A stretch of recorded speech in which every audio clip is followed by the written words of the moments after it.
हरे कृष्णा। असली संत की कोई बाहरी पहचान नहीं होती, किंतु जो सच्ची अभिलाषा लेकर भगवान की ओर बढ़ना चाहता है, उसे भगवान असली संत के पास पहुंचा ही देते हैं।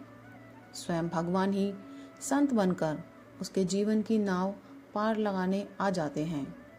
धोखा मनुष्य को वही होता है, और इस कारण से ही होता है जहाँ अपना अहंकार लेकर मनुष्य चलता है और उनसे अपने मन की इच्छाओं की पूर्ति कराना चाहता है।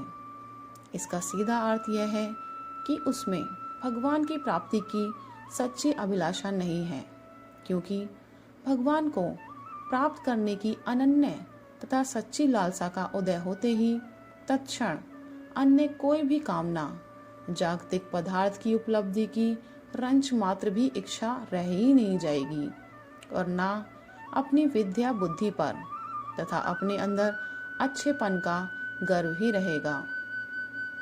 जहाँ ये दोनों चीज़ें हैं, वहाँ भगवान तमाशा देखते हैं, अन्यथा प्रथम तो उसे ले ही नहीं जाएंगे जहाँ वह माया के प्रभाव में फिर पड़ सकता है। और तो क्या, इसके लिए नवीन प्रारब्ध तक का निर्माण हो जाता है। इसे भगवत कृपा जनित प्रारब्ध कहते हैं, और ये भगवत कृपा जनित प्रारब्ध बीच में ही कर्म जनित प्रारब्ध को स्थगित करके फलोन्मुख होकर असली संत के संपर्क में ला ही देता है, जहाँ उनसे कभी धोखा होगा ही नहीं। और यदि कोई बुरे प्रारब्धवश ऐसे संयोग में आ गया है तो उसकी अवश्य रक्षा कर ही लेंगे वे, किंतु करेंगे उसी की जिसमें एकनिष्ठ भगवत प्राप्ति की लालसा है और जो सच्ची दीनता लेकर चल रहा है। ऐसा भी देखा जाता है कि असली संत के संपर्क में आने पर भी उनके निमित्त से तो नहीं, अन्य निमित्त से पतन हो जाता है। ऐसा क्यों होता है? इसके 3-4 कारण हैं। पहला यह है कि उस मनुष्य की भगवत प्राप्ति की लालसा वैसी ही है जैसे हम प्रदर्शनी में गए और वहाँ चीजें खरीदने लगे। एक बढ़िया साड़ी खरीदी, दूसरी हाथी दांत की एक चीज खरीदी, तीसरी अमुक, चौथी अमुक चीजें। इस प्रकार 97 चीजें तो खरीदी भोग विलास की, और 98, 99 और 100वीं वस्तु खरीदी एक तुलसी की माला और भजन की पोथी और भगवान का कोई चित्र, सो भी मन में यह सोचकर कि हम अमुक संत के पास रहने लगे हैं। यदि ये 3 चीजें नहीं रखेंगे तो नक्कू बनेंगे। क्या कहेंगे वे लोग जो उन संत के पास रहते हैं? और जीवन में अपना उद्धार कर लेना भी तो आवश्यक चीज है ही। इस दृष्टि में भी 100 में 3 ऐसी चीज तो अपने पास जरूरी है ही। ठीक उसी प्रकार असली संत के पास रहकर भी हमारे मन में भगवत प्राप्ति की लालसा इसी औसत की प्राय रहती है। दूसरा कारण है मनमानी करने की प्रवृत्ति, संत की आज्ञाओं का पूरा निरादरण करना।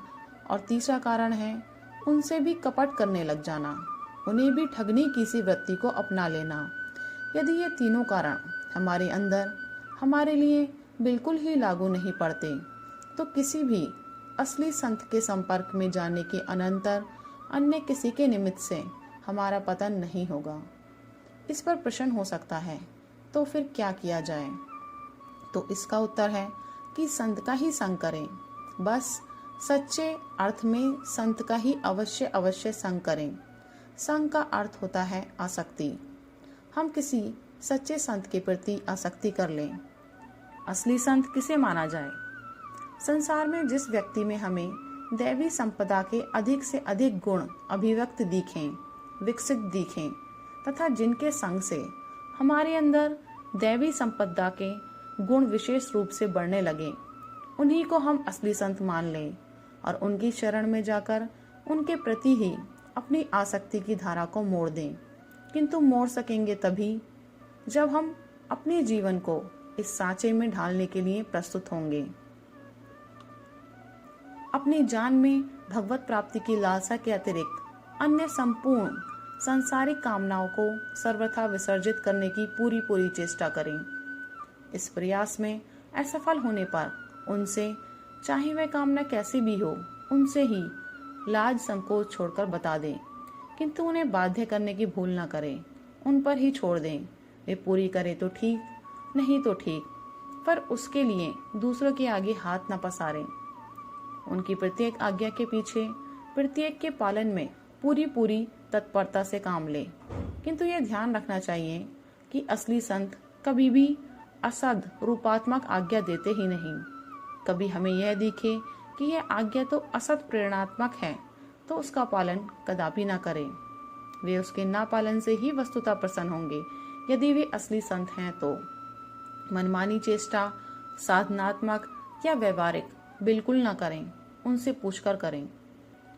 उनसे कभी भी स्वप्न में भी, जागृत की तो बात ही क्या है, कोई सा तनिक भी कपट न करें। एक बात और याद रखनी चाहिए, असली संत पागल कुत्ते की तरह होते हैं। पागल कुत्ते के काटने पर उसके विष का असर तुरंत नहीं होता, उसके लिए कुछ समय अपेक्षित होता है। वैसे ही यदि तनिक से भी श्रद्धा लेकर कभी भी एक बार भी हम उनके दृष्टिपथ में आ गए हैं, तो उन्होंने भी अपने अहेतु की कृपा से परिपूर्ण आँख रूपी दांतों को हमारे तन में, इंद्रियों में, मन में, बुद्धि में, अहिंसा में गड़ा ही दिया है।